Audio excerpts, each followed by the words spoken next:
Hey everyone, Ron Newcomb here, the Indy coach. I'm here with my good buddy Arel Avellino. Ironically, when I first met Arel, it was because I went on his podcast, I think all the way back in either 2013 or 2014, something like that. And Yeah. then I loved what Arel was doing, and he was gracious enough to come out and film the behind the scenes with us on the Rangers and brought his lovely wife Sheila along, who we've all become friends with. And well, hopefully you were already friends with her before, Errol. But Yeah, we okay, were good. acquainted. We were Okay, you really well guys know each acquainted. other. All right, good. That we just really liked, and they came in and threw in with us. So Errol was an orc and stuff on Rangers, and just kind of did a little bit of everything. And Sheila was as well. She was one of the orcs Yeah. that died, and I think had a blast. And next thing you know, we just started steamrolling into a bunch of short films and we brought them into the Forge Studios, them together as a team, and we were all just kind of working and trying to create and putting out a bunch of content. But in the interim, Errol's also had and I'm going to give you my Cliff Notes version, Errol, and you can Yeah. see if I'm right or see if I'm wrong. But the outside perspective, this is what I saw happen, and then you dial me in. Um, Errol has a brother that is very artistic as well, but also very IT savvy and started to get into 3D modeling. And therefore, with the 3D modeling, suddenly finds himself into doing the 3D models and helping with videos and stuff. But then there's this whole kind of NFT thing that is on the horizon, and the murmurings of this NFT element starts to happen on the blockchain. And those of us in that community starts to hear it. Sounds like you guys really caught the wave like in epic form, very nicely. And you were, while that was happening, you were moving and transitioning into a young lady who created an item called Bookbow. And I think Sheila was the first one to buy it. It's exactly what it sounds like. You put your book in a sleeve and it protects it. And she was doing really well with that, but really needed some marketing help. And you saw the opportunity and pitched yourself. And she said, yes, come on board. So then you brought that to like I believe like a 7-figure number, but obviously with that brand kind of has a ceiling, and your brother's over there having a lot of fun and he's telling you about this cool stuff, and suddenly you guys gain traction over there. And at current, you are now the CEO of a couple companies. One is called Passage, which is a primary parent company, and then underneath that is 3 Division, which are doing 3D modeling, and then you also have another IP called Strange Clan, which is the game thing that was created off the NFT element. But hopefully, I kind of got that at least Yeah, from that the was good. outside. That's okay. That That's was a kind of good what I picture. So good. That's I would say the one the one thing so the one thing on the timeline is the Bookbow project came like about 4 almost 5 years in advance of me and Lex starting to team up. So right. actually while I was doing Bookbow, we had already hit 7 figures. We were going into our second year of hitting another 7 figures. I was starting to look at, well, all right, what's next? Because that brand, I loved it. And I'm still an owner in that brand. But there was only so much passion I could bring to just making book sleeves. And I wanted to try getting my hands into technology. I wanted to be a little bit more creative on that front. And so I saw my brother really trying to solve the problem of how do we create like interesting virtual spaces for communities. So what was happening was COVID, and then nobody could meet together. Yeah. And so while that had been happening, Lex was getting involved in these virtual activations, where basically like brands like Capitol Records, Amazon, American Girl would do an activation and try to bring a bunch of people, a bunch of their community into a 3D space that they were able to access from anywhere. So you could access it from your browser, you could access it from your phone. And he started to get really good at making these spaces. And there was stuff that you had to build that was just completely custom. So that eventually evolved into one of our companies right now that we got into together, which was Passage. And basically, Passage is a virtual space where anybody can host a virtual space using Unreal Engine. So we went from kind of like what a lot of projects are using right now to do virtual meetups, especially if they're supposed to be online. Everyone's using WebGL and stuff like that. Passage uses Unreal Engine. and all the graphics and fidelity. I mean, anybody who's in the film world probably is very familiar with Yeah. how Unreal Engine has participated in film. So all of that fidelity, is now accessible on your browser using Passage. And so one of the main use cases is like if you are a virtual team, a distributed team, or you have a community that you want to meet with, or you want to do like essentially a virtual almost like a virtual webinar, but instead of there not being a stage, there's a stage with Passage. So anybody can come into the world, and then you can, for everybody else who might not have access to the stage, you can still be streaming out to them like you would, like this basically. So that's what Passage is, and we are right now still on the early stages of it, even though we've been doing this for about 3 years. We're like just now starting to let in some of like those early participants. I could go into detail on like any one of these projects, but that was definitely the one that got me and my brother working together, Yeah. was seeing what he was doing with Passage and seeing like all the opportunities of like where we could take this, and how far we could take it. Yeah, and truly like a fascinating case study to kind of look at even from the outside and to see what you all have done and kind of where it went and where it's going. But can you take a step back maybe for a minute, because most of the people, most of the audience are either entrepreneurs, storytellers, or more than likely both. And I know your brain kind of operates that way. So you get out of high school, you do not go the college route, and you go into a different vein. Can you maybe walk us through and Oh through the yeah. line of a filmmaker, maybe talk us through another option? What I think today's teenagers are probably thinking of, but back then that was almost like, man, that's, Yeah. you're not going to college, you're going to try this filmmaking thing right out the gate. Wow. Yeah. So talk to me about that. Yeah, it is different. It is a lot different now. Because we're basically, yeah, when getting to the end of my high school time, I knew I wanted to do film. Pretty much by my senior year, I was like, I'm definitely doing film. But that kind of opened up a whole can of worms. It was like, how do you do film, right? Like, what is that tracked? I had friends who, some went the military route, some went, a little bit more of a like medical, or some similar track where it's like you do this many years of education, and you graduate, and then there's a job Yeah. somewhere on the other end of that. Right. Well, there's just nothing like that with film, as you No. know. And so what I basically allotted to do in lieu of a very clear track was, I'll do community college, I'll do 2 years there, I'll get rid of like all the basics that I would have to do anywhere else. And then at the time I was living in Philly, and Temple was like right around the corner. So I was like, all right, I'm gonna go to Temple as like this is where I'd end up, right? If as I go down this path, things become more clear.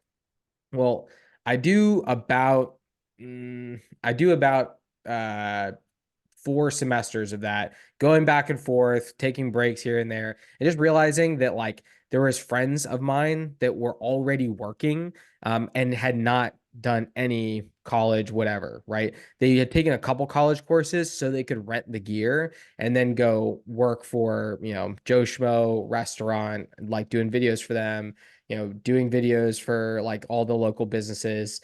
That was the gig. And I was like, I just want to be making money.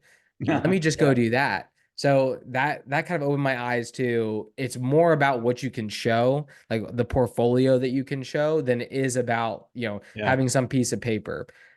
So I totally opted out of trying to finish at that point. I was actually 3 credits away from having my associate's degree.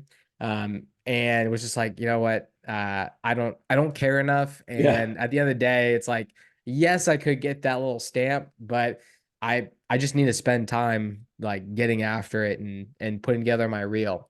So very first companies that gave me like an opportunity, kind of taught me, what it was going to be like to be in a professional environment. And then I just started stacking those one after another. And then I eventually started that podcast because I was like, I don't know how to market myself other than like I just need to figure out how to create content that is actually getting me out there. And on the other side, I want to just be talking to people who are doing what I want to do. Right. So, people who like yourself were already out there, they were making films, they had already gone the route trying to raise money, they had already like run into a bunch of different obstacles.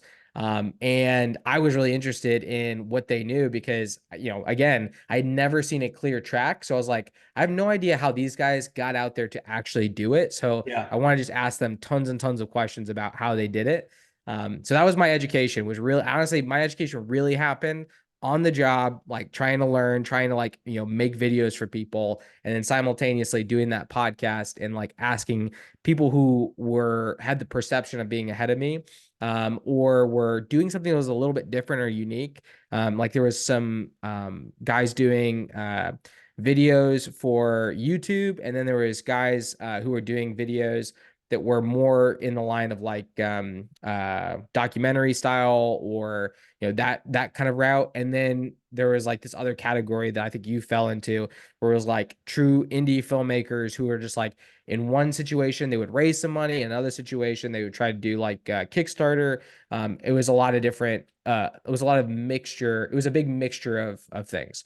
So learned a lot from that, and it was great. That I mean, honestly, I think that Yeah. that's sort of how people are learning right now. So it was kind of like the raw, dirty version of it before, Yeah. there was more information online. Yeah, no, I'm sure you were getting a lot of raised eyebrows of people going, wait a minute, what are you doing? You're not going, to college full time and get that 4-year degree. And like you said, Yeah. there's really no track record, nor does anybody look at a film and go, wow, that guy has a film degree. No one cares. Yeah. And you can't tell. It doesn't end up. There's a saying in the film community is that the money needs to end up on the screen. And that Yeah. money wasn't ending up on the screen. And you just kind of went out there and did it, which really goes to a big question. I'm seeing a lot of kids, our teenagers, ask themselves today, and I see it a lot on the boards, is, do I need to go to film school? And I think kind of there's your answer. And so I have a master's degree. I'm a very big proponent of education and knowledge, but I don't know that I'm going to try to push my kids into college for all the various reasons you just said. Also, I happen to know you personally, and I know that you have a very strong thirst for knowledge. So just because Mhm. you didn't get a degree doesn't mean you're not devouring books and podcast yourself and audiobooks, and you're either reading a book, listening to a book, or probably all at the same time, and you're Yeah. taking notes ferociously. And I do the same thing, which there was a kind of kinship there. And we've even shared books like, hey, check this out, go read this, Yeah. and By the way, I had one of the books that we did that with was Oren Clapp's book, yeah. Pitch. Oren Clapp's business partner just pitched me on something. Wow. So kind of funny small world thing. Fascinating. Yeah, Yeah, no, we're like totally, with totally with small with world. passage, we're like talking about raising money, and his group approached us basically saying like, hey, we could help you guys do your raise and do a bunch of pitching or whatever. So small world moment. Yeah. You're like, hey, I know you. Wait a minute. Yeah, I Um, literally did that. I was like, oh, Oren? yeah, no, we definitely did that. So there's kind of a leadership element, a creative element, an entrepreneurial element, all in this kind of spirit of which you're gathering steam and you're kind of bumping around, figuring it out and doing while you're doing that. And you find yourself and ultimately through the Forge, and then leapfrogging into Bookbow, and then leapfrogging into Passage and what you all are doing now. But through Passage, you all launched also this game called Strange Clan, which I love, and want to maybe even talk about a little bit of the gaming Yeah, side of things, because to me that is shining through of you. And I also know that your brother, I believe, also is a strong storyteller. You're yeah, not just going into the business element and leaving behind the craft and the story and your passion and your drive and even your calling. You're in fact just maneuvering that into other areas. And so here you have this game now on the blockchain, and it's Strange Clan. So within the industry itself, and trying to look within the gaming industry. Well, let me ask you this. Do you see yourselves as the Strange Clan within the gaming industry, or are you all kind of looked at on the, as on the periphery because you didn't use the traditional means to kind of Yeah. get there, and you don't have a studio of like 50 people doing your Yeah. stuff. And Yeah. there's this tradition, and I wonder if there's an outside perspective from the gamers, like, oh, well, they did blockchain, there's Yeah. this whole kind of element between blockchain and even AI that is unfortunately taboo, and I don't really know why, because the technology is sound. I mean, if people Yeah. really knew what the blockchain was and what it entailed and what it was offering you, I don't know that they would be so advantageous. But do you have any insight into? Yeah, yeah. So the yes, they do look at us as like outsiders because of the fact that we launched the game on the back of like launching an NFT project. And Yeah. so there was a lot of people who are very vocal about, essentially hating us because they're like, hey, NFTs are a scam, so your game must be a scam, Yeah. blah, blah, blah, blah. Sure. Meanwhile, if nobody knew that like there were NFTs that we had created, and that there was a whole community that sat behind the NFTs, Yeah. they would look at the game and this has happened. Like literally, our game went viral for half a second on TikTok. We got 60,000 followers on TikTok because of the fact that the game is attractive. Like it definitely brings in like an eye-catching element because we're working with AAA talent. We're working with AAA studios who love the craft, love what they're doing, and they bring in. So actually, let me just bring this like full circle a little bit because one of the things that kind of brought me to Bookbow and like wanting to focus on doing an e-commerce project and get away a little bit from doing what I was doing with video production was because I wanted to essentially just rubber stamp like, hey, I know business, like I know how to do the business side. I want to make money so I can then put that money into projects because it is really hard at times to do creative projects and make money off of those creative projects. If you're Yeah. getting into film because you want to make money, you're in the wrong thing. Yeah. You need to approach it in the reverse way. Basically, if you are making a film, you have to think about where's that money coming from to make that film, who is the talent that's coming in to make that film, and then what is your big reason to do it? Because you're going to have essentially 2 years of making something happen. It's going to be a pretty grueling two Yeah. years. There's going to be a lot of times where you're just digging a deeper and deeper pit as far as like what it costs to make this thing and the things you have to sacrifice to make this thing. So you got to really want to have made it. So flash forward to this game. So much of the reason why we are making this game is we believe that a creative game that fell into this genre, which is like multiplayer action RPG. So basically taking the Zelda concept of like an RPG that's like Legend of Zelda that has some of those very quintessential features. But then bringing a multiplayer element into it because I want to play this game with my son. Yeah. So for me, the big draw is, I get online and I, play games and my son likes to play his games and we always struggle to find like a really fun game to play together that hits all the right buttons. And I realized I was like, you know what? A game like this should exist that takes into account the action RPG elements that I love from Zelda, but then the multiplayer elements that actually gets me to be able to play with my son and be able to like actually share that with because both me and his mom, me and Sheila, and then Lark, we are all gamers. We all enjoy like popping up a game. And there's really nothing that we can play together that like allows us to be able to have that. So there's big conviction to make it happen. But then something that I found from my days in film is, all right, conviction's part of it. You have to have that. And now let's get the practical stuff in place. And a lot of times people will have like one of the things, but they won't actually have all the things. So they might have money and they might have some conviction, but they really suck at actually finding the right people to make the thing. Yeah. And I think you and I have both been on projects that were like that. Yeah. And then there are those who they don't have any money, but they do have significant conviction. They have very talented people. A lot of those are the indies that we see Yeah. getting made, Definitely are. and then that's the same thing in the game world. Yeah. Those are the indies that are getting made in the game world. So if there's a crowd that would adopt us at all, it's definitely that crowd. Yeah. Because they see the work that we're putting in. They see, the effort that comes in, and then we're definitely an indie. We're definitely an indie studio. We have some AAA talent, but a lot of these indie studios often have people who have migrated from the AAA world and essentially come into some kind of indie studio. So Yeah. that kind of that's kind of an element to us launching Strange Clan is we wanted this game to exist, and the NFTs gave us an opportunity to essentially have the money and means to be able to launch it. And so now we're at a point where we're kind of grinding through a middle stage where we're deep into production. We're getting really close to some of the key early milestones of the game.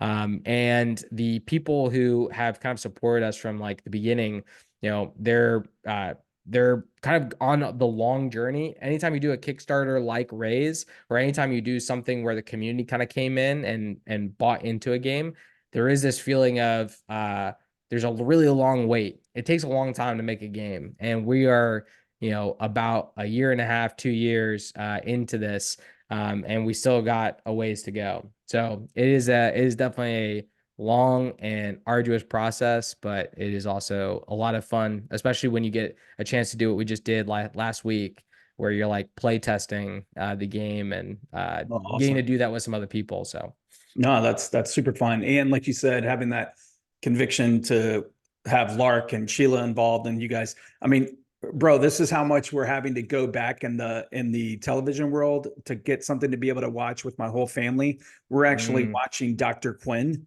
oh So wow. yeah, that goes back to like 1996. Yeah. It's like Yeah, there's just seriously. not enough content out there that's family friendly, appropriate for like a 4-year-old to see, but also engaging enough that's going to keep my wife and I's attention. And now I have teenagers get their attention, and so Yeah. a show like that is funny enough is something that we've done. So NFTs, there's a bit of a long tail to it that it seems to me, if I just do the math, how many NFTs did you all put out initially? It was 10,000 Oy, NFTs. wow. And not all of them sold. So in the first, we did it in two phases. Okay. The first 5,000 sold in that first collection.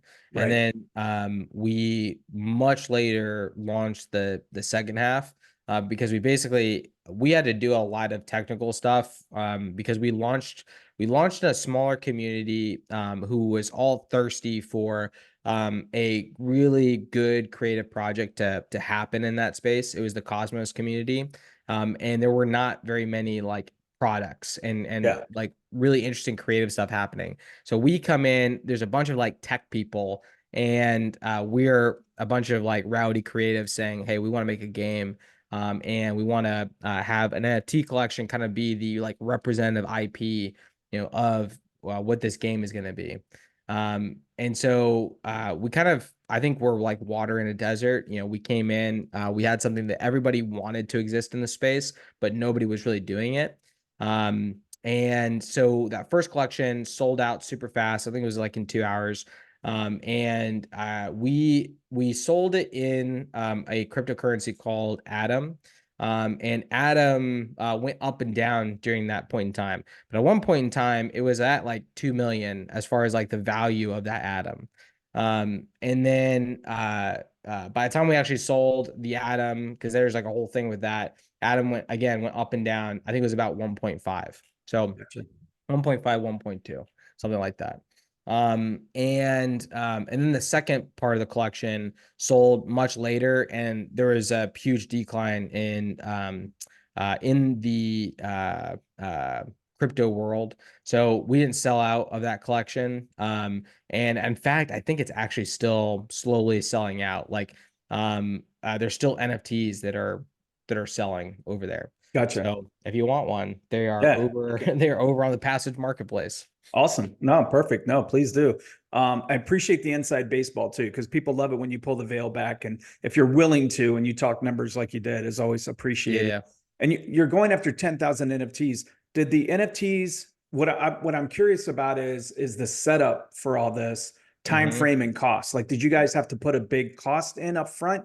And did you have to have enough runway? Because just doing the math of 5,000 NFTs is crazy. I mean, it's Yeah. like, what is that, 10 years? I mean, it just seems like, Yeah, it's crazy. an It is artist could crazy. sit there forever drawing these things, but you guys were able to do it. So Yeah. talk to me a little bit about that. Well, now somebody could just do like something completely generative. Like you could Yeah. have like a an AI create 10,000 like variations. Yeah. But with what we did, we had an artist go in and basically make a base body, and we built everything off of that base body. And then um all you're doing is moving what the base might be, but it has to fit certain parameters. So the eyes have to always set in one direction. The anywhere where like there's going to be an object on the body, it has to set in a certain direction. And then they're all in the exact same pose. And so the artist basically came in, and he was our creative director, and still doing stuff with the project. So what we basically put all the money into was just his time to do it. And I think it took us about a month and a half, almost 2 months, for him to finish all of them. And then we had a guy who was really good at like scripts. So he basically just put together a quick script for us Okay. that then rendered all of the images, so that all the hats would be mixed and matched. All of the different articles of clothing would be mixed and matched across the bodies. And same thing with the bodies. Like we could essentially, with that script, we could essentially make a rarity score for each one. So if we wanted there to be like a certain dispersion of one type of creature over another, we spent a lot of time in spreadsheets just making sure that like all that stuff played out.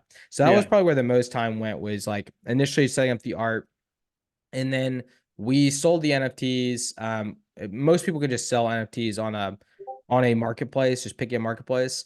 We had to do ours off chain, and we did have a technical guy working with us who allowed us to do the initial mint off chain, and then disperse the NFTs on chain like a couple months later. Part of that was just because of the ecosystem we launched in. Nobody had a finished NFT marketplace, so we had to kind of like essentially do a pre-order for our NFTs so that people could buy into it when we were ready to launch the project, and later the actually go through a mint process. So you had almost like two different phases of the project. So that was kind of like a very weird specific thing that was for us. Yeah, no, I mean, it definitely sounds like you guys had to navigate uncharted waters, but at the time that's what blockchain kind of is at this point. There's a lot of people in It still uncharted is, waters. yeah. Yeah, it still is. And I not very many much, people, many people will tell you about like the business model behind a being in the open community, like the blockchain world. And it's just because there's so much that's new over there, and there's so much turnover on these companies.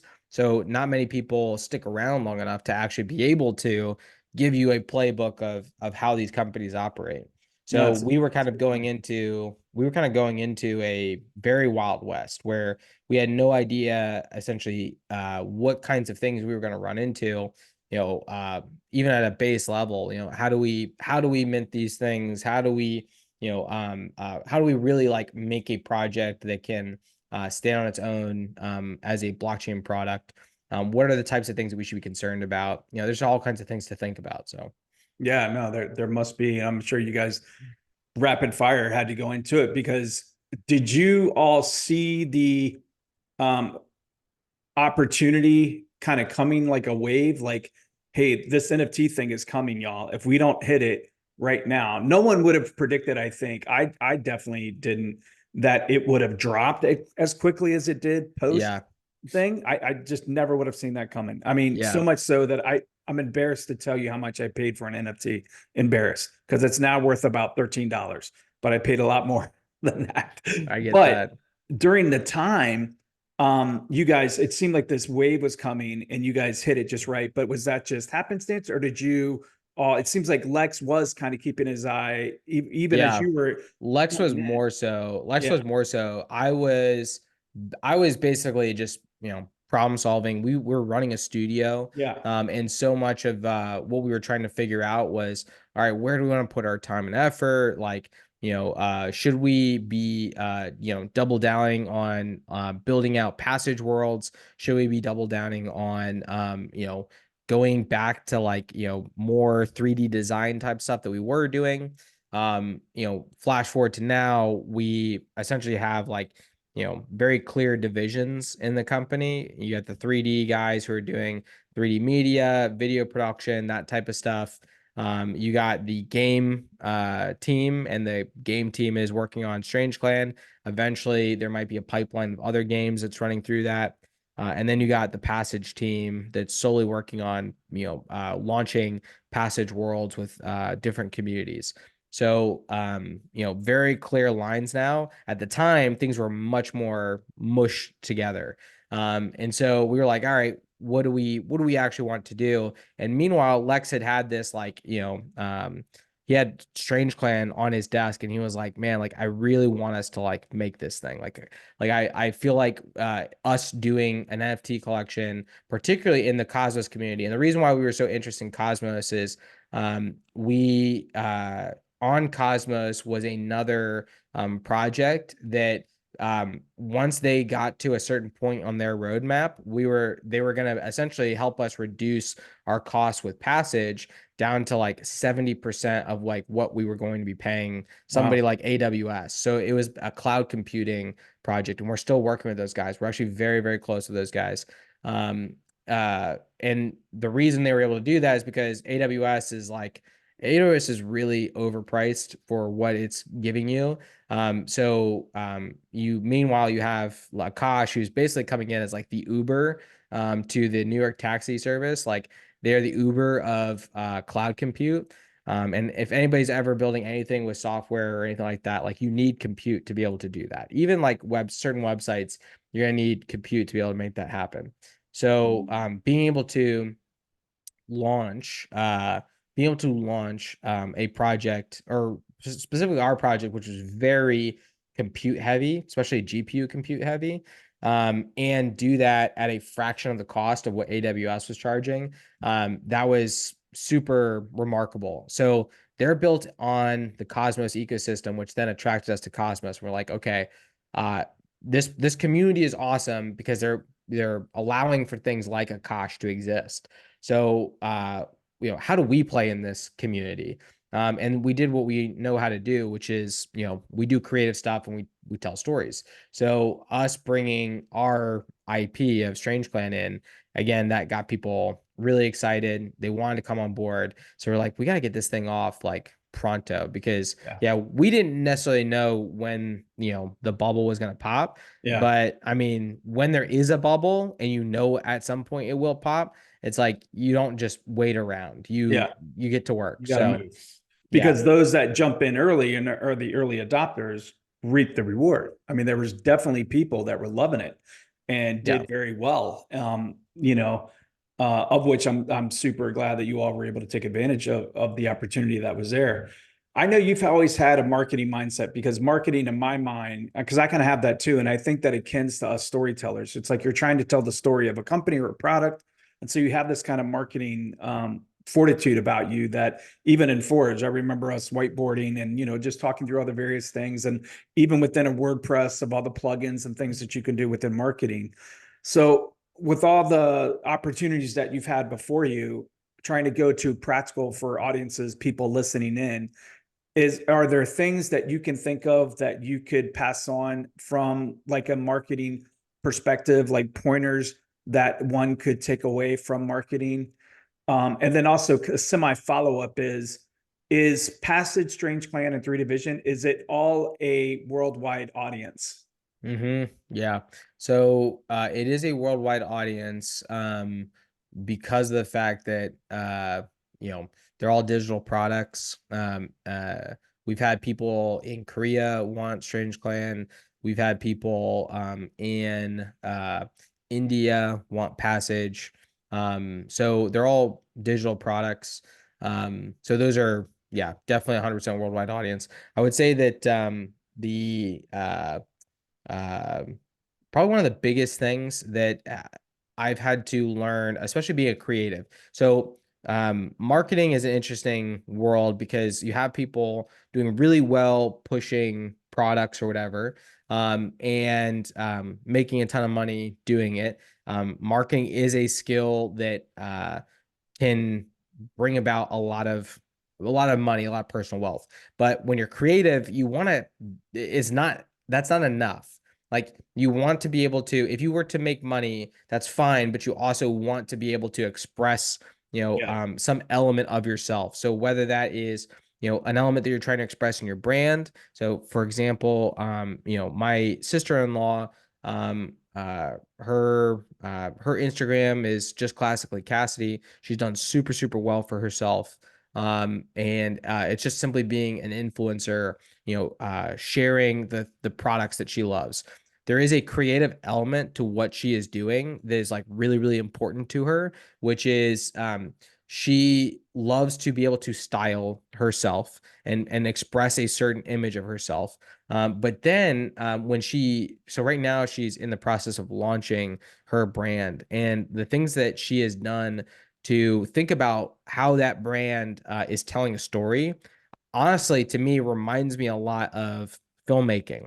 So there are people who lean a little bit more in the product side of things that would, essentially express themselves in the creativity that they have in the products that they're making. Benita and what I was doing with Bookbo, Benita was my business partner in Bookbo.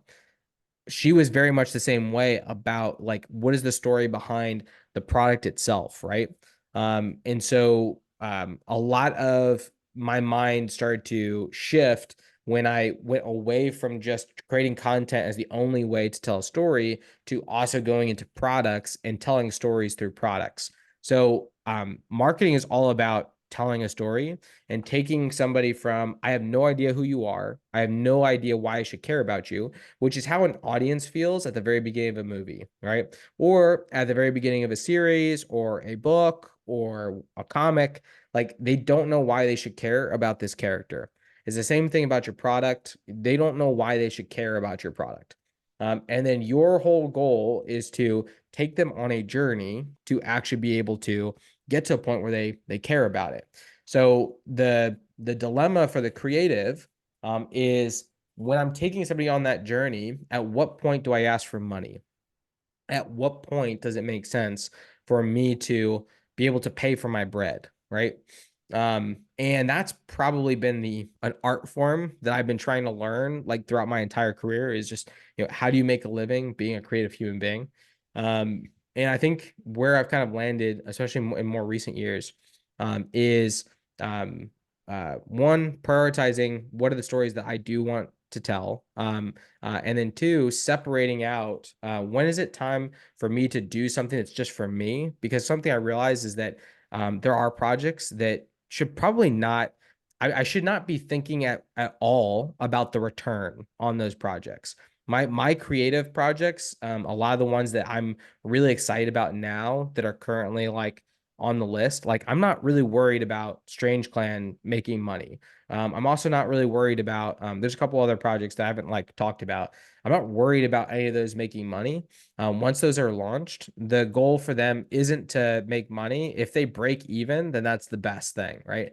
Um, but then there are other things that I have going on that like those are meant to make money. So any of my businesses, when I'm using my same storytelling gift in my business, I need to make sure that that ends up leading towards money. And I need to make sure it's ending up leading towards money at the right time, not necessarily like, trying to make fast money, but bringing people through a relationship between when they first met my brand, when they first saw what problem it was that I was trying to solve for them, and the transformation that I'm now going to start to take them through. So yeah. Yeah, yeah. No, I think that's great. Francis Ford Coppola, yeah, I think he's like 82. He's in his 80s. And he just made this monstrous movie. I'm kind of forgetting the name of it, Megalopolis or something. I'm kind of forgetting. But Mm, he basically said, just that this movie is for me. I don't care if it makes money. And the reason he's able to say that, though, if your film is only your only bread and butter, you'd have to make money. But Yeah. because there is Coppola wine, and he Yeah. actually makes more money in his wine business than he does the film business, he can basically give Hollywood the bird and say, hey, I'm going to put this out there, and I don't really care if you come see it. This is Yep. for me. This is because that epic meaning and calling you have on your life, and you feel that you need to do some good in this world. Otherwise, what's the daggone point? He's going to put it in a story format and put it out there. So that's a Yep. real world example that's playing out right now. Well, and everybody talks about like how much money athletes make, how much money actors make. The Shaq has made more money off of all the other businesses that he's Yeah, purchased no doubt. than he has in, his entire career. Same thing with Ryan Reynolds. Ryan Yeah, Reynolds with his gin brand, and then later with Mint Mobile, has made way more money off of those than he ever did in in right. his acting career. So I think watching guys like that has made me realize, one, just how accessible it is um to build wealth, because there's no permission there for that. And then it also has helped me create a line between those two things. There's a line between when I'm doing something creative, right? And I'm trying to tell a story, I have to be okay with either telling it in the form that I'm capable of paying for right now, or capable of getting enough people to care about it right now. I have to be okay with that, or I have to, find a way to get the money and bring it over into this project, and then not care about it ever making money. So where I've kind of fallen is, yeah, I'm trying to be a little bit like Ryan Reynolds and have things that go make money, and then go tell my stories. Like, go Yeah, tell my, Free Guy, or go tell my, Deadpool. Like, I want yeah, to have those available to me yeah. when I'm ready to action on them, and then have these things over here that pay for it. I mean, even guys like James Cameron. Like, James Cameron is like, most of his career, he's actually like I actually like a marine biologist, like Yeah, something to do yeah, with the like an water. oceanographer. Yeah, he really does Yeah. documentaries. That's really what he does. Yeah. But then like once every 5, 10 years, he Yeah, makes a masterpiece. yeah, he makes an epic film that is going to crush it. So the blockchain is extremely a powerful platform. A lot of us know that. And so there's a bit of, I'm sure, gasoline that gets thrown on the fire when you use blockchain. However, and I think a lot of people could talk about that. And I'd love to hear your perspective on the power of the blockchain as it relates to creatives, artists, entrepreneurship, anything like that. It Yeah. doesn't necessarily need that be specific, but looking through the lens of power. But I'd also love, which I don't hear a lot about, what are some of the hurdles you've had to overcome? Not that they were necessarily Yes. blockers, but just some of the things you're like, dang, like you've already mentioned one within Cosmos community, they didn't have certain things set up. So you guys had to overcome that by saying, hey, we're doing this NFT thing, but it's actually going to be more like a pre-order. And that money then that came in was utilized then to create something to fulfill that. But Yep. that's kind of an example right there of a blocker that you guys overcame. But what's the power? And then what are the speed bumps? Yeah. Well, and I think that a lot of people approach it wrong. So there's a really good book called The Switch Hmm. that talks about essentially the difference between centralized systems and open systems. Hmm. And it goes throughout all of history, like where you have technology essentially emerging, and it either has to take one of two paths. It either takes the path of being a centralized system or an open system, because typically there's like certain types of technology that essentially create these network effects. So like radio was an early one, internet is an obvious one, social media another obvious one. And every time you have these network effects, the you either have a company that comes in and completely centralizes it. Actually, film is this way as well. Motion pictures at one point in time were so centralized between essentially one particular company that essentially could give like the green light for being able to launch or create a film. They This was like, I forget what the time period is, but the book goes into detail on essentially that's how you had like all of these very moral cultural films where you had people, there was like certain codes of conduct that this one company would let people do, right? It was essentially like the Motion Picture Society, and I actually don't remember what the name was at the time. But so you had these people who are running that, and this is how it normally happens, where there's one company that'll operate things almost like it is just a complete monopoly. And then that technology will usually develop really fast during that period of time, but it will develop fast only in one direction.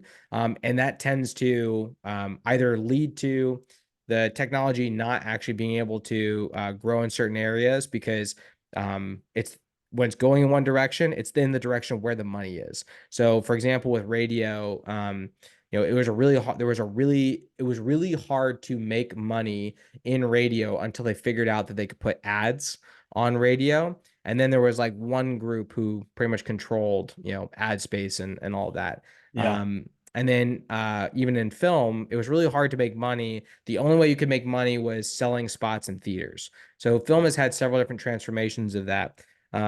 Film, when it eventually became an open network, is when now the theaters could all compete with each other.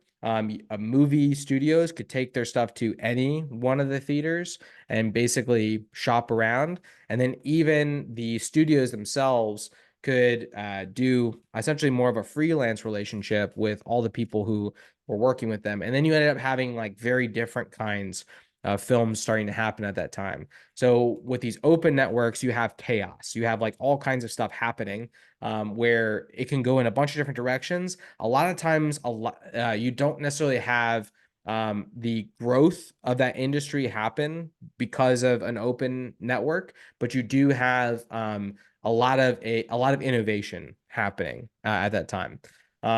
So why does this matter to blockchain? Blockchain fundamentally is an open network. So the whole point of blockchain is that no one person is controlling the blockchain, whether that is Bitcoin, whether that is Ethereum, whether that's Atom. None of these networks are meant to be open so that there's essentially a level of trust that can be had. A transaction can happen, and unlike a bank, you don't have a bunch of different hands touching that transaction, so it's faster, it's cheaper. Yeah, so basically the technology exists so that you don't have centralizing forces essentially controlling the movement of value within this ecosystem. So that brings up a very interesting question. Okay, what kinds of projects should even be blockchain projects?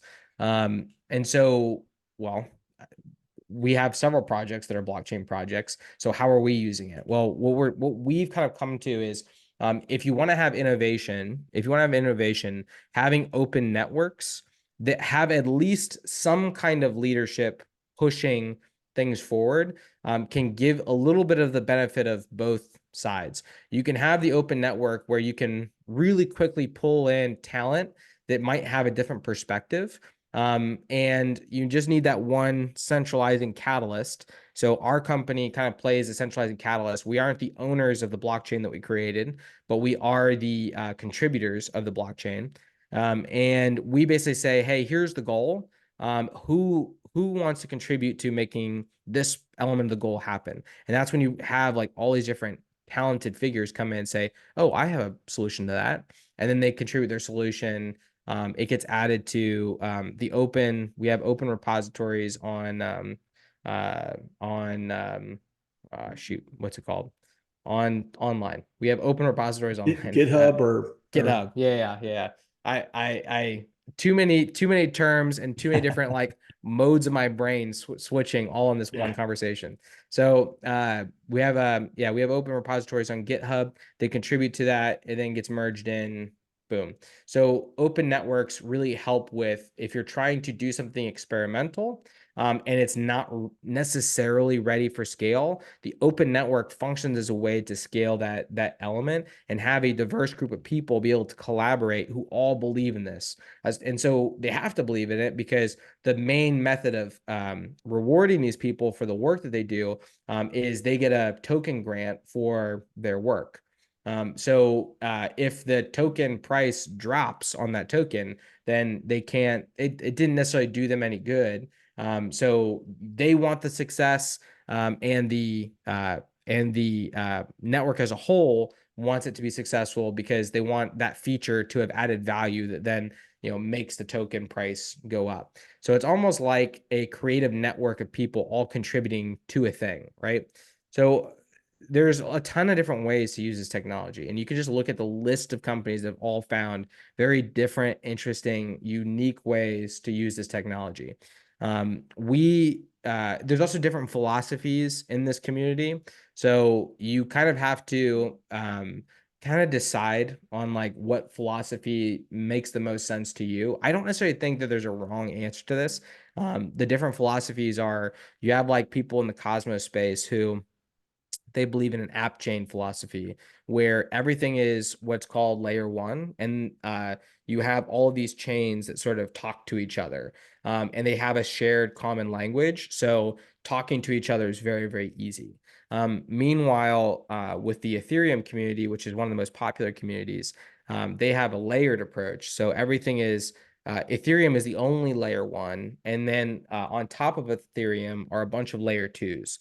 They essentially have the security of using the Ethereum token as the base token that then is facilitating all these other transactions that each have their own use, but are basically still using that same underlying network. So as you get more into blockchain, there's a reason why those two things are different, and why that might matter. But at the end of the day, the principle still stands that everything within the blockchain world is all functioning more on that open network side. It's like radio in the old days where anybody could create a radio signal. Okay, well, now what do you do with that? How do you control that? Well, now we have radio waves and radio frequencies you can't be on. Like, those are illegal to actually broadcast on, because stuff has to traffic through there.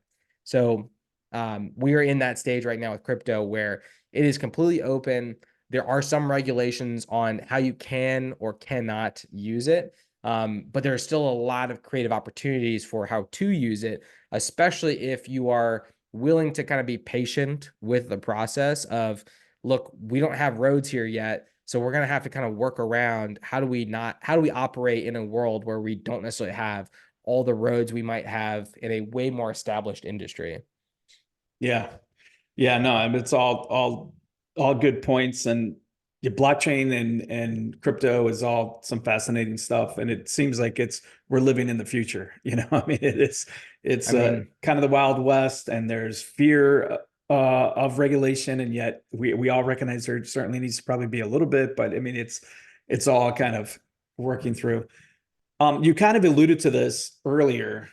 Money is not, I have the saying, money's not a problem, it's the problem. And this is mostly for any artist, but as you know, mostly I look through the lens of a filmmaker. But how do you see indie creatives, indie entrepreneurs solving this problem? mm, I think that right now, we have way more access to, it's funny, actually, this book, The Switch, talks about that part as well, much later in the book. It's a long book, but if you don't mind kind of like all the different levels of how he talks about, the development of the history of all this, it's sort of a history book, but it feels it gives some clarity to the past and how we might have ended up where we are right now, where there's a huge contention between should something be an open network, and is it wrong that it's not an open network, or is it actually, is it better if everything, or if things are a little bit more centralized? So thinking about the access to money right now, money is more accessible than it's ever been. I mean, you have the ability to either raise money on Kickstarter, raise money through VCs. You can do crowd-funded equity raises. You can do we have much more connection to relationships right now. So like if I wanted to take money from friends and family, there's so many more ways to be able to do that. Yeah. And even for them to be able to track it, Yeah. even just from the fact that there's software available to make that more accessible. And then there's crypto. So you can have access to a global market if you wanted to do a project that utilized crypto with some sort of raise. I highly recommend pursuing some kind of legal counsel with somebody who is successfully advised one of these projects. If I could say that we love the people at Horizon Law. They're amazing, great people over there. But there's plenty of other legal companies that could walk you through this stuff. But I would say that things are more accessible right now, and problem is the problem is less about how do I get the money? It's more about what is the thing that's worth giving the money to. So if I'm going out there and I'm creating a project, I have to understand that, and I don't have the money myself, and I need to go get money. I have to understand that it's it's there is a path to be able to sell people on why my project deserves their money over somebody else's. And I think um, the very first place you should go is your network of people, like your personal network. Because if you can't get those people to believe in you, Yeah. then you're not going to get the other guys to believe in you. There's definitely layers to each series of rounds that you might raise. And the hardest one to raise is the earliest rounds, because that's when you have no momentum whatsoever. So do whatever you can do. I mean, so basically everything we've done up to this point with all the technology, with all of the projects that we have started, everything has been bootstrapped. Everything has been bootstrapped. We have not given away any equity at this point. Wow. And the only reason that we were able to do that is because we always asked ourselves, one, how can we afford this ourselves? Is there a way for us to put together a pre-order of some sort, which is a very powerful tool. People don't use a pre-order enough. That's what a Kickstarter really That's is a totally what it pre-order. is. Totally agree. And if you can think in those terms of how can I put myself in the place to be able to do some type of pre-order, which means the product is so ready that it only needs Yeah. $1 to be thrown at it for it to follow into existence. Um, that is the only question you have to answer if you really want to get this thing off the ground and not have money be that obstacle. How can I kind of do the most that I can do before $1 has to be thrown at it?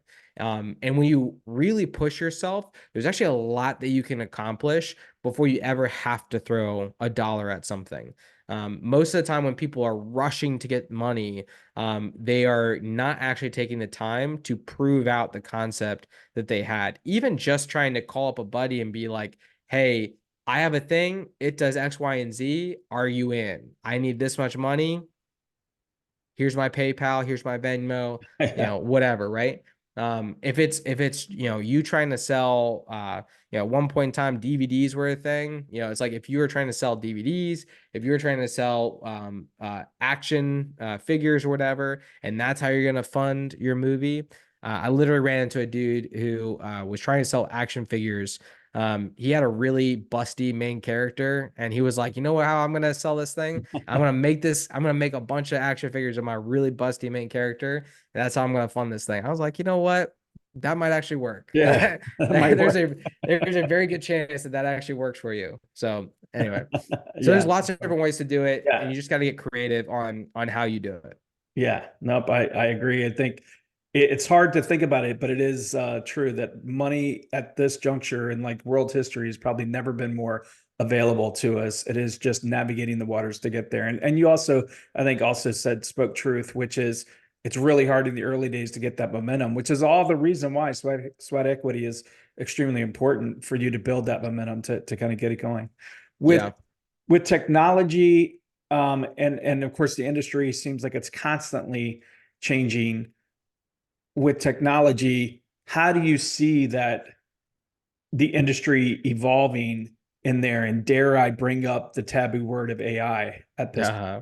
Do you, particularly as we know with filmmakers, there's extreme two camps. One that is scared to death that it's going to take everybody's jobs, and then there's another camp that's embracing it and and also admitting that the truth is, we, as filmmakers, we've been using AI for quite some time to solve a lot of monotonous problems. I mean, we just Yeah. have. Yeah. But where do you see technology and the industry evolving, be it film or, of what you're doing?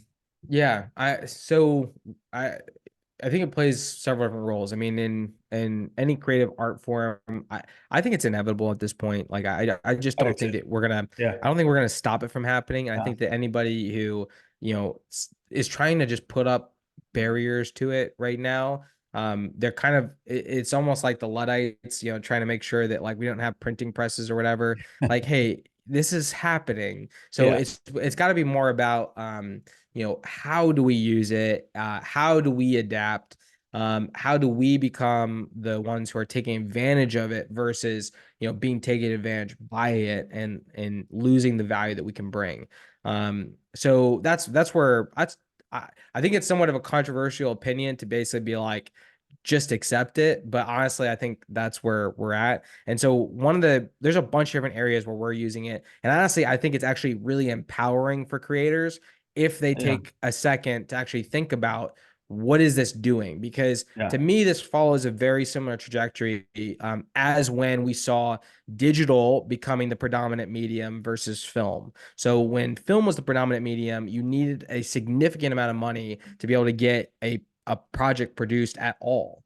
But then when digital became the predominant medium, the accessibility to equipment, the accessibility to actually get production off the ground, there was a massive change. Immediately following that was the digitalization of distribution. So then you had Netflix come in. Netflix was now the predominant way that people wanted to consume. And so now the business models started to lean away from giant blockbusters to now much more specialized, targeted video production or movies and series. So now, if you are somebody who has, you fall into a particular audience, you can find somebody telling a story from your audience, right? You can find a story that speaks to you. There's so much more content now than there ever has been at any point in time. So very similar to that, I think that we're going to see this new layer of people being able to create at a higher level with fewer barriers to them being able to create.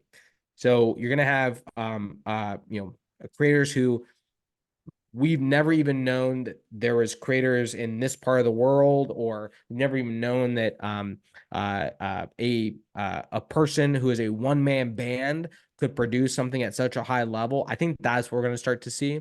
We're going to start to see the guy who spends like 5 years on a film and nobody knew that like a feature film could be produced at this level, and he's telling a very specific story that matters specifically to him. Kind of coming back to like the conversation we were having just moments ago.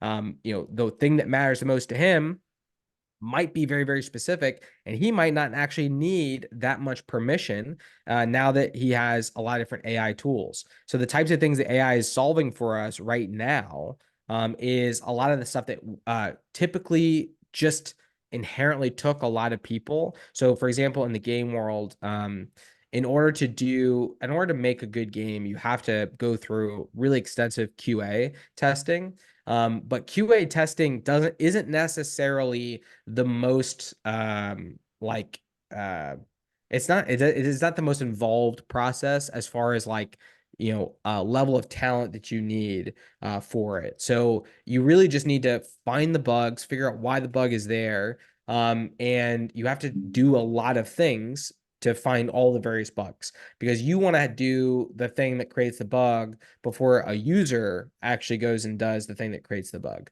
So AI is perfect for that, because AI can basically just like do every stupid thing you could possibly imagine in a game, in an app, whatever it is. and find all the various bugs, all the various places where things went wrong, faster than we can, faster and cheaper than we can, even with like large studios. So we're gonna start to see that part of the world open up. AI also gives us the ability to, essentially create more lifelike conversations in games. So That's true. if I were to have like an NPC character, Hmm. I have to think about all the different ways in which I want my character to converse with this person, especially if I have a more story-driven game, or I want the story-driven part to be more open. Now I can kind of do a lot more with that. Hmm. And I can paint a pretty big picture. I mean, if you just walk through, like in Assassin's Creed, there's these large cities of people. And as you're walking through the city, you hear like various conversations happening around you. Wouldn't it be really cool if those conversations didn't actually all sound the same? Like Right. if you actually pay attention to what people are saying, they kind of all sound the same. Yeah. Like that's a lot to try to give conversation to each and every person in this very, very massive game.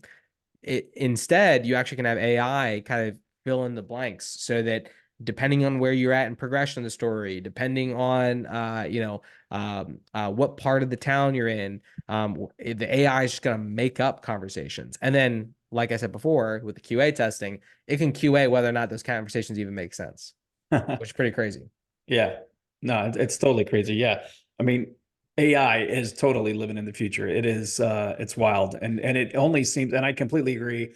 I think it's steamrolling. You're not going to stop it. So it's better to embrace it. Certainly, I totally can appreciate kind of like the regulation thing again, is trying to figure it out. It's people are not driven and motivated. Nobody's trying to or desires to take people's jobs with it, but to not want to take advantage of what we've all been kind of building for years. I mean, frankly, this Yeah. is what the internet's kind of been building up to, and to Yeah. utilize that collective mind hive is just not behooving to what I think their people are trying to do. Well, and I want to actually make a point about how AI and blockchain together is actually opening up doors for creatives on a whole other level. So one of the big things in the creative world is licensing. Yeah, I have the right to own whatever my work is, right? yeah, And one of the major complaints about AI is that it is borrowing on the knowledge that it has gotten from all these other things, right? Well, that's really hard to actually quantify. It's very hard to quantify. And it's almost like, me as a creative, I have all kinds of creative influences. Hayao Miyazaki is a big creative influence for me. The Oda, who created One Piece, big creative influence for me. Um, there's all these different influences that come in. So how much of that is going to yeah, show up in my exactly. work, and at Right, what point have I crossed the line right, right. on copyright? And Yeah, then you can trace back in history. I mean, a very common example is Shakespeare himself. In Romeo and Juliet, the most iconic of his pieces, it is a copy of another work. There's also a derivative of another work. There's a derivative of another work.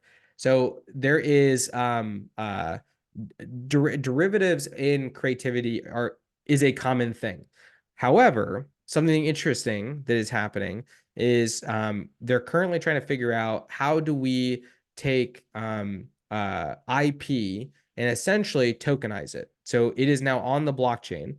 I'm seeing several companies do this, several of which that we're partnered with, trying to figure out how do we tokenize somebody's contribution. So if I say I want to monetize this idea or this work that I have, maybe I create a 3D model, maybe I wrote a certain thing, I'm going to contribute it to this model that will benefit me because it is going to tokenize what I contributed. And then when the AI picks up that it is using this particular piece, I will get a kickback from the token. I might get paid a certain amount of gas or a certain amount of percentage of that token for my contribution to it because it might have used my work, it might have used somebody else's work and somebody else's work all in combination to inspire this one piece, right? So there's a lot of different things with this. It's like, okay, well, who is eventually paying money into the system? You know, who is actually paying for the result? There's a lot of different things that people are trying to figure out. But the fact that this is the type of conversation that we're having, and it's only possible because you have AI and you have blockchain working together, both of which were things that, for whatever reason, the art community was like, that's a scam. That's going to take my job. I hate them both. They are the devil. Is really funny because now these two things might actually give creatives more access to monetary opportunities than what they've seen in the past. No, totally agree. And I've kind of heard the murmurings of that too, which I think is brilliant and awesome. And I'm looking forward and trying to read up and stay current on that stuff. So, how can people find you, man? How can people support you? What's the best way to support Arel Avellino? Yeah, so there's three different companies that are like the main things for me right now. So the first one is Passage.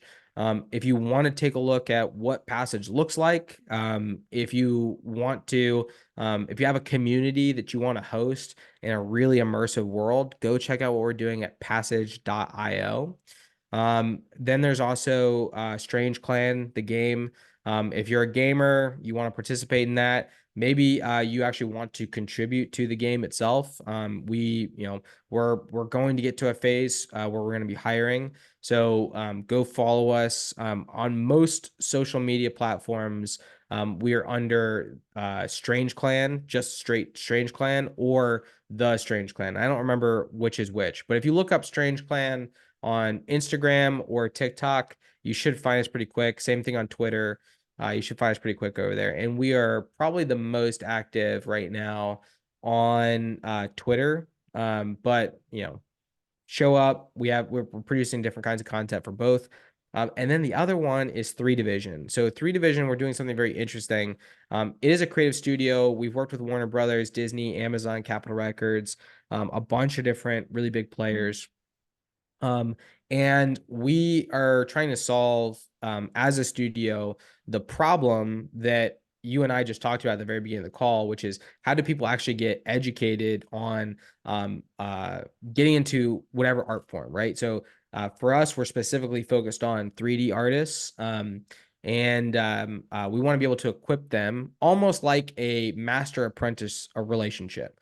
So we have a bunch of cohorts that we're launching both for the summertime and for the fall. And if you want to learn how to do 3D, you're really interested in that art form, you can find out more. I believe I actually don't remember the URL is, so I'll give that to you. Yeah, But I'll put in the I show think if notes. you, yeah, I think there might be something available if you just go to 3division.com. But I'll Yeah, hook you up with a link to make sure it's the right one. yeah, and I'll put it Um, in the show notes for sure. That'd be awesome. But basically, Master Apprentice model, it's a cohort. It's about 7 weeks during the summer, it's 10 weeks during the fall. And ultimately, over the next 2 to 3 years, one of our primary goals is that we've trained up enough people and attracted enough teachers into that community that we are then able to start opening up discussions on an animated series. Perfect, man. Love it. No, that's fantastic. Particularly because my family and I were watching Wing Feather. Oh, yeah, yeah, the Wing Feather Saga. Yeah, which is I haven't watched any of it. I just keep good. seeing stuff about it. Yep, very well done. The animation, artistic style is pretty unique. Story's fun, based off a bestseller, as you know, and they're now in season 2, so raised a bunch of money, and are doing well. I love seeing that. And I Yeah, think that we're gonna start seeing more stuff like that as yeah, these like smaller studios they start to, really get their ability to create off the ground. I think as things become cheaper, as these smaller studios start to yep. get some success, I'm then with you. begins more success, it's gonna be really interesting. No, absolutely, man. Totally agree with you. Well, brother, I appreciate your time, man. And I appreciate all you. Thank you for watching and listening. Don't forget to like and subscribe, of course. It does help the channel. But I believe we're good to go to conclude our discussion with Arel Avellino. So until next time, keep on swinging.